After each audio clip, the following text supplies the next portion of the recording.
Welcome back ناظرین. چودھری غلام حسین صاحب کوئی بات کر رہے تھے, میں اس ٹائم ان کو روک دیا. چودھری صاحب سوال کر لیں.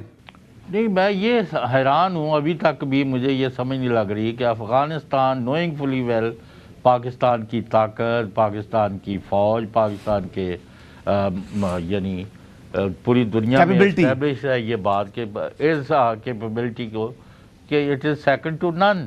جی, اور یہ سب نے, اور امریکن ٹرمپ پریزیڈنٹ جو ہے روز اس کا اظہار بھی کر رہے ہیں.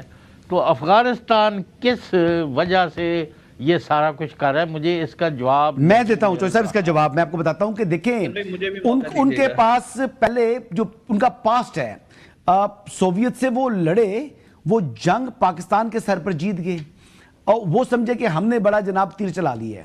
حالانکہ اس ٹائم بھی جو سوویت آئے تھے انہوں نے ان کو بری طریقے سے مارا تھا, اور اگر دیکھا جائے تو ڈیتھ ٹول اس ٹائم افغانیز کا جو ہے وہ 1000 میں نہیں بلکہ 100,000 میں پہنچ گیا تھا.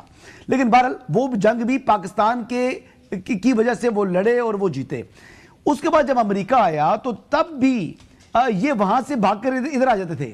یہ کہتے تھے کہ دیوار کو ٹکر ماری انہوں نے. جب یہ ناک آؤٹ ہوئے تو پھر ان کو معلوم تھا کہ پیچھے ایک برادر اسلامی ملک تھا, ہم بھائی سمجھتے تھے, ہم نے ان کو سیف گارڈ کیا.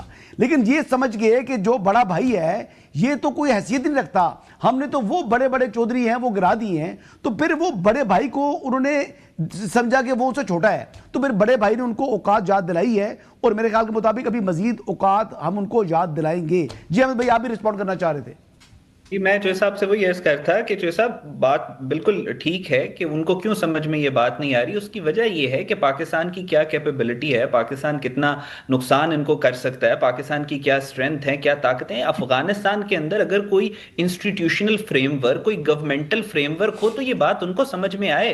افغانستان کے اندر ابھی بھی جو گورنمنٹ میں سینئر ایلیمنٹ موجود ہے وہ یہ بات کرتا ہے کہ آپ پاکستان کے ساتھ دشمنی نہیں لے سکتے, آپ کی ٹریڈ بند ہوگی, آپ کے ریفیوجیز آ گئے, آپ گزارا کیسے کریں گے. لیکن پرابلم یہ ہے کہ افغانستان میں جو ڈیسیژن میکنگ کر رہے ہیں وہ صرف 15 کے قریب لوگ کر رہے ہیں, جو کہ کسی بھی گورنمنٹل انسٹیٹیوشنل فریم ورک کے تھرو تو اقتدار میں آئے نہیں. وہ دوحہ اکارڈ میں جھوٹے وعدے کر کے اقتدار میں آئے, ان کے ارد گرد بیساکھیاں ہیں, اور وہ 15 لوگ کسی صورت بھی افغانستان کی نمائندگی, افغانستان کے انسٹیٹیوشنل تھاٹ پروسیس کی نمائندگی نہیں کرتے. ان کے لیے پرائیورٹی ان کا اقتدار ہے, اور اقتدار میں رہنے کے لیے ان کے لیے ضروری ہے کہ وہ خطے کے اندر دہشت گردی کروائیں اور علاقے میں کیوس اور انارکی ہو. جی خالد بھائی, آپ کیا سمجھتے ہیں؟